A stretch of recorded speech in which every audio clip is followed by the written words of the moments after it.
تو آپ شہر علم تھے، شہر علم. اب لفظ شہر جو ہے اسے آپ ملک کے مقابلے میں نہ سمجھیں، یہ جہالت کی بات ہو جائے گی. کہیں کہیں لفظ جو ہے اپنے پورے اطلاق کے ساتھ آتا ہے. شہر یہ ادبی تعبیر ہے. حضور نے جب کہا انا مدینۃ العلم تو اس کے معنی ہے کہ میں کائنات کا ایک چھوٹا سا علم کا چھوٹا سا شہر نہیں ہوں، میں کائنات علم ہوں. اس کے معنی یہ ہے کہ رسول کائنات علم ہیں.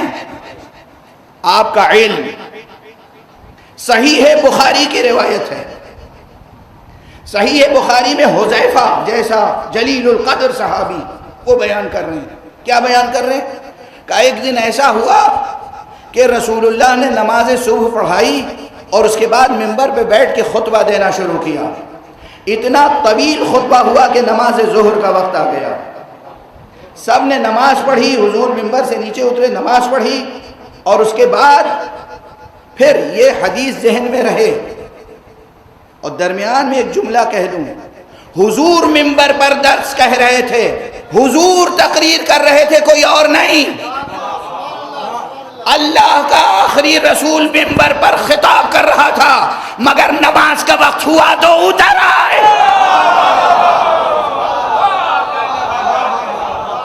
ہماشما کی کیا حیثیت ہے؟ نماز کا وقت ہوا، اذان دلوائی، ممبر سے اترے، نماز پڑھی با جماعت، پھر ممبر پہ تشریف لے گئے. خطبہ جاری تھا. کیا کیفیت تھی وہ، سوچ سکتے ہیں آپ؟ جیسے معلوم ہو رہا ہو کہ عرش الہی کے نیچے سے نور کا دریا ہے جو بہ رہا ہے. حضور نے پھر اتنی دیر تک خطبہ دیا کہ عصر کا وقت ہو گیا، اذان دلوائی، نماز پڑھائی، پھر خود ممبر پہ گئے. مغرب کا وقت ہو گیا، اذان دلوائی، نماز پڑھائی، پھر ممبر پہ گئے. عشاء کے وقت تک سلسلہ جاری رکھا. اور حذیفہ کہتے ہیں کہ اس دن رسول اللہ نے ما کان، جو کچھ گزر چکا ہے زمانہ، اس کے بارے میں بہت سا علم ظاہر کیا. وما یکون، قیامت تک جو ہونے والا ہے وہ بیان کیا. اور فرماتے ہیں کہ علم من علم و جہل من جہل، جس نے سیکھا سیکھا، جو جاہل رہ گیا رہ گیا. اچھا فشردہ تیزی سے گزر رہا ہوں، صرف اشارے کے لیے. علم مصطفیٰ کیسا شہر علم تھا اور کس طرح علم کا فیضان تقسیم کرتا تھا، علم کا فیضان جاری ہوتا تھا. رسول اللہ شہر علم. یوں ہی آپ سنتے رہے نا، شہر علم شہر علم شہر علم. شہر علم کی وسعت کتنی ہے، شہر علم کی گہرائی کتنی ہے، شہر علم کی بلندی کتنی ہے، شہر علم کا فیضان کیسا ہے. دوسری حدیث، بس اب دو حدیثیں تو ذہن میں چلی آ رہی ہیں، مگر دوسری حدیث حضرت ابو ذر، یہ بھی صحیح بخاری میں بھی موجود ہے. حضرت ابو ذر کو جانتے ہیں نا؟ کون نہیں جانتا ابو ذر کو؟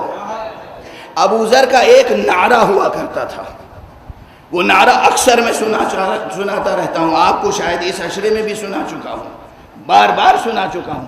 ایک نعرہ ہوتا تھا مستانہ، لیکن کیا ہوتا تھا؟ ادبوا اولادکم علی حب علی ابن ابی طالب، اپنے بچوں کی تربیت کرو محبت علی ابن ابی طالب. یہ ابو ذر جن کو پیغمبر کے بعض ارشادات کی روشنی میں کہا گیا ہے کہ ابو ذر تنہا ایک امت ہے، تنہا ایک فرد. یہ جناب ابو ذر نقل کرتے ہیں. غالباً عبارت اس طرح ہے کہ ترکنا رسول اللہ صلی اللہ علیہ وآلہ وسلم وما طائر یقلب جناحیہ فی الہواء الا وہو یذکرنا منہ علما.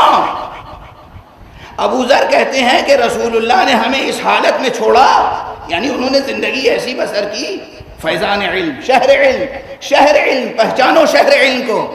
کہا ابو ذر کہہ رہے ہیں، حدیث صحیح بخاری میں ہے، کہتے ہیں کہ رسول اللہ کی تعلیم دینے کی کیفیت یہ تھی کہ فضا میں جو پرندے اڑتے رہتے تھے، ایک ایک پرندے کے بارے میں کچھ نہ کچھ علم عطا کرتے تھے.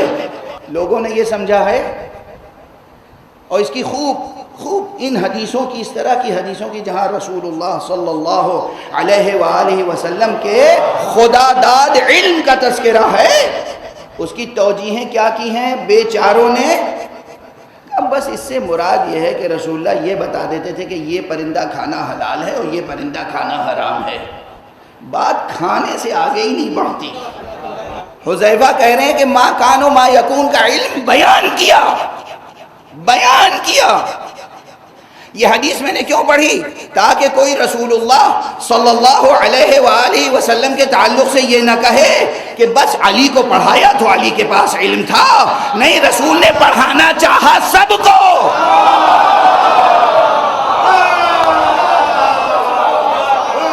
رحمت عالم تھے، کسی کے لیے دروازہ بند نہیں تھا، مگر ظرف ہر ایک کے پاس نہیں تھا، ظرف نہیں تھا، ظرفیت نہیں تھی۔ ما کان کا علم بیان کیا ممبر سے، ما یکون کا علم بیان کیا ممبر سے، اور کوئی پرندہ نہیں اڑ کے جاتا تھا مگر اس کے بارے میں علم دیتے تھے، علم دیتے تھے، علم دیتے تھے۔ کہاں ہے وہ سارا علم پیغمبر کا؟ امت نے پیغمبر سے وفا کی، علم محفوظ رکھا، کہاں ہے وہ سب علم؟